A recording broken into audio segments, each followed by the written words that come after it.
Hey guys, welcome back to my channel. So in this video, I want to share my top 3 takeaways after attending Grow with Video Summit 2024. This was an event organized by Think Media with over 24 hours of mostly live talks by top experts in the YouTube and video creation industry. I'm talking people like Gary Vee, Codie Sanchez, Ramsey, Flynn, etc. So if you're a content creator and you want to grow your influence and your income off the back of YouTube, this video is for you. Let's get into it. Okay, so I want to start with an optimistic message for the skeptics out there. Some of you might be wondering, is it possible to make it on YouTube in 2024? And the answer is yes, but not without challenge. And let me back this up with some numbers. There are 5.1 billion social media users in the world. 5.1 billion. And out of those, 207 million consider themselves content creators. So one thing is obvious, the competition is fierce. The bad news is this isn't going to change. In fact, it's getting worse every day. But there are some good news. You don't need a big audience to make a full-time income or a decent income from social media. You just need the right people. In fact, a recent study by The Tilt found that most full-time content entrepreneurs have an average of 4K followers across all their channels. 4K followers out of those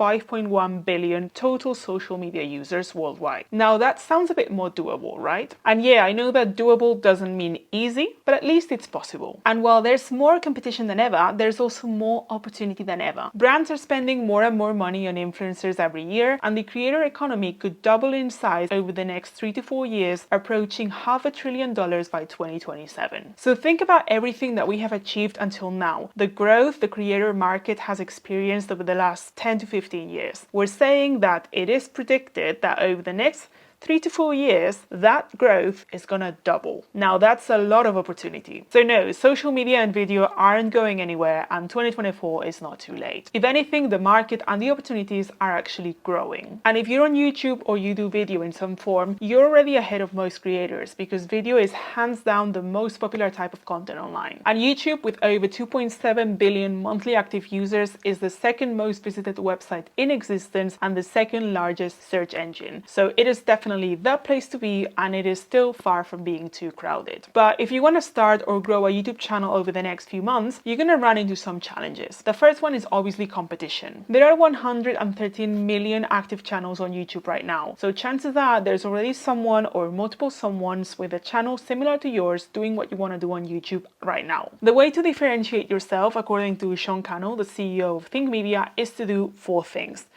outwork, outlearn, out-strategize, and outlast your competition in order to beat them. And my goal with this channel is that you can find all the strategies and all the frameworks to do exactly that for free on here. The second challenge you're going to run into when trying to grow a YouTube channel in 2024 is mistrust. There's lots of fake stuff, scams, copycats, and people trying to sell you things on social media these days. So most of us have developed protective mechanisms, and we've learned to take everything that we see on social media with a pinch of salt. And you might think that this is only going to make things more difficult for you, but people being more careful online is not necessarily a bad thing. If anything, it's an opportunity for those of us who are prepared to be honest, authentic, and vulnerable. And finally, we're going to have to deal with overwhelm, digital overwhelm. We're all constantly being hit with new information, emails, news, notifications, and we just can't keep up with everything. So people are getting more and more selective with the information they consume online, and we're going to have to continue providing value on a regular basis if we want to maintain our influence and continue growing. So this is actually an insight from Flynn's session on affiliate marketing, but I think it can be applied to any sort of content you create if your goal is to monetize your audience, whether you're using affiliate marketing or not. Essentially, to sell his affiliate marketing products, Pat would create a clever but also counterintuitive content strategy around them. First, he would make videos showing how to solve the problem that the product was trying to solve, but completely for free and without using that product. And I'm going to give you a silly example to illustrate this. Imagine you're trying to promote, you're an affiliate for a company that sells a software to caption videos. If Pat wanted to sell that software as an affiliate, he would start by creating some videos showing how to manually add captions to your content on Premiere Pro, Final Cut Pro, whatever. And in those videos, he's not selling anything. He's just showing you the a free way to solve your problem. But the free solution is usually also the headache solution because it normally involves more steps, it's slower, and sometimes the results are not as good. And in this case, if you wanted to add captions to your videos manually, it would take you so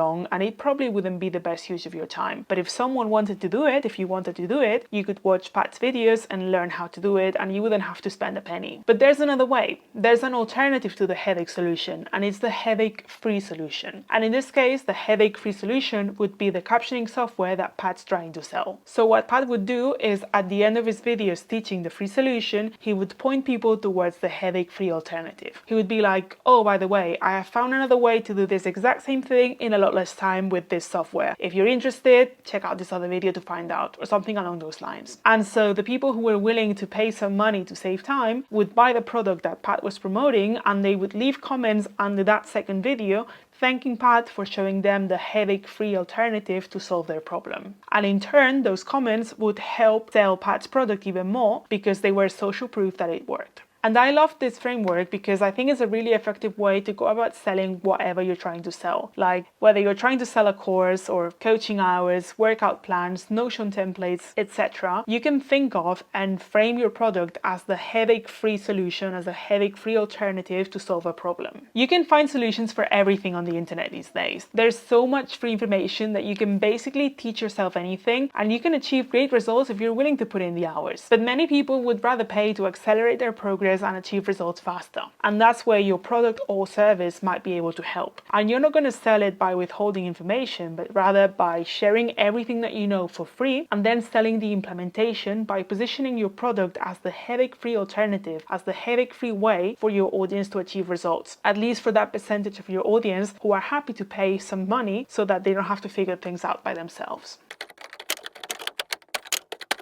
And finally, the last insight from the summit that I wanted to share with you is that to become a successful YouTuber, and even more so in 2024, you need to become a student of human psychology. It's very easy to blame the algorithm when a video doesn't do well. You can say that you should have started 10 years ago when there was less competition. You can say that YouTube's not giving you the impressions, that the algorithm doesn't like you, the algorithm doesn't like your video, that you've been shadow banned, whatever. But really, what I want you to do is to replace the word algorithm with the word audience. It's not the algorithm, it's the audience. The audience didn't like your video. And there are many reasons why this happens, but usually, like 80% of the time, it's one of two things. Either the packaging of the video, like the title or the thumbnail, or the concept or idea of the video. Like if those are not good enough or not interesting enough, your video is not going to do well. So how can you come up with better video ideas and give your content the best chance of going viral? Well, you need to follow the mass appeal strategy. If you've seen some of my videos before, you've probably heard me talk about the importance of clarity. When someone comes across your channel, they need to instantly know what your content is about. And normally when you're starting on YouTube, the general advice, and it's good advice, is to niche down. Because if you're going to get views, you're not going to get them if you go for a topic that's super broad. Like, for example, if you're starting on YouTube and you want to be in the fitness niche and you want to make a video about how to lose weight, if that's your video is not going to do well. No one's going to click, okay? Because it's a very saturated topic. There's lots of content about that and you don't have any credibility yet. But if you try and make a video about how to lose weight for women over 50 or for women with thyroid problems, for example, you might get a few views and you might get a few subscribers. So this is good at the beginning. This is good advice at the beginning. But at the same time, if that's what you're doing, if you're niching down, your content has a low likelihood of going viral. Basically because it's very niche content, you know, it doesn't have mass appeal. The trick here is to make videos that have mass appeal, but at the same time are still within your niche. For example, look at this video by Noah Kagan. This is a hyper niche video. Most people are never going to write a book, so they don't really care about being a New York Times best-selling author. And there you go, this video has 7,000 views, which is not bad, but definitely not viral. Now look at this other video. It got 6.5 million views in 6 months.